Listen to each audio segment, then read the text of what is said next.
मैंने सभी डॉक्टरों से अपना इलाज करवाया पर कोई फर्क नहीं पड़ा और मुझे कोई संतान नहीं हुई और मेरी शादी को 10 साल हो चुके हैं। आज हम आपके लिए एक ऐसी सच्ची घटना लेकर आए हैं जिसको सुनने के बाद आपको भी भगवान पर पूर्ण विश्वास हो जाएगा और आप भी हनुमान जी की भक्ति करने लगोगे और उनको अपना जीवन अर्पण कर दोगे। भगवान हनुमान को कलयुग का देवता कहा जाता है और यह बात सच भी है। अगर कोई भी भक्त हनुमान जी को इस कलयुग में याद करता है या अपना दुख उनके सामने रखता है तो उनकी पुकार हनुमान जी जरूर सुनते हैं। यदि आपके पास कोई ऐसी कहानी हो तो आप मुझे इंस्टाग्राम के माध्यम से भेज सकते हैं।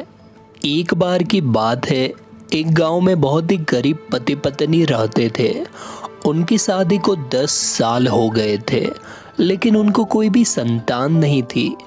इस बात को लेकर उनको बहुत चिंता रहती थी और उन्हें समझ नहीं आ रहा था कि वह क्या करे।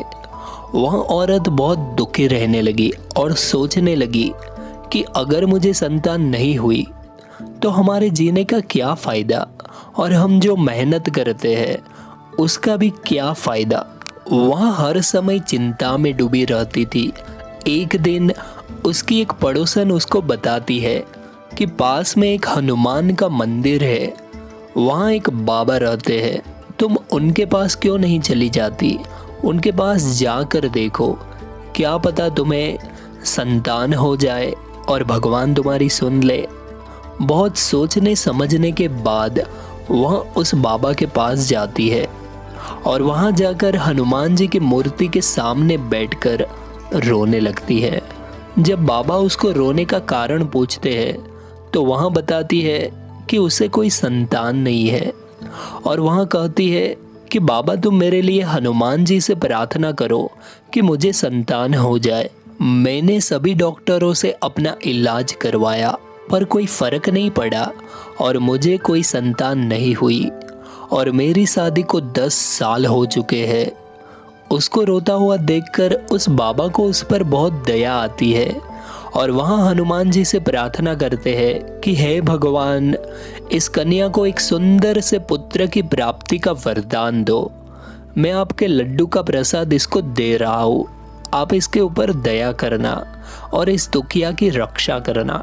ऐसी प्रार्थना करके वहाँ बाबा दुखिया को वहाँ लड्डू का प्रसाद दे देते हैं और कहते हैं, लो बेटी, यह लड्डू घर जाकर खा लेना और हर रोज गुड़ और चना लेकर हनुमान चालीसा का पाठ करना, जिससे भगवान तुम्हारी मनोकामना को पूर्ण करेंगे। वह प्रसाद लेकर अपने घर चली जाती है और घर जाकर उस पर प्रसाद को खा लेती है। अगले ही दिन से बहुत श्रद्धा के साथ हनुमान चालीसा का पाठ करना शुरू कर देती है। वह प्रत्येक सुबह और शाम को हनुमान चालीसा का पाठ करती है। कुछ दिन बाद वह देखती है कि वह गर्भवती हो गई और 9 महीने बाद उसको एक सुंदर से पुत्र की प्राप्ति होती है जो सभी गुणों से संपन्न होता है।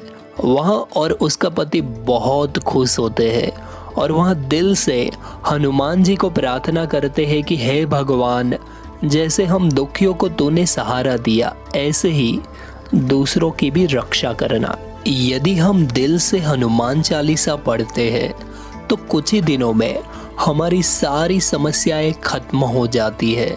चाहे वह समस्या संतान से लेकर हो या किसी बड़े से बड़े दुख से लेकर हो, बहुत जल्दी हमारे जीवन से सभी समस्याएं समाप्त हो जाती है। यदि आपके जीवन में कोई भी समस्या है तो आप ज़रूर हनुमान चालीसा का पाठ करें।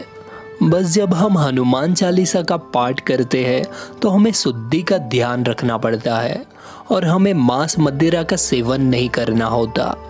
उसके बाद अगर हम हनुमान चालीसा का पाठ करते हैं तो हमारी सभी समस्याएं पल भर में खत्म हो जाती है।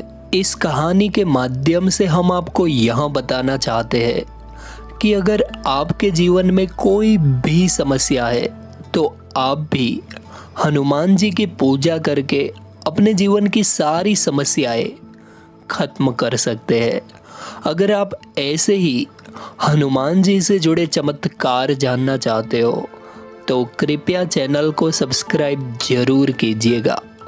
जय श्री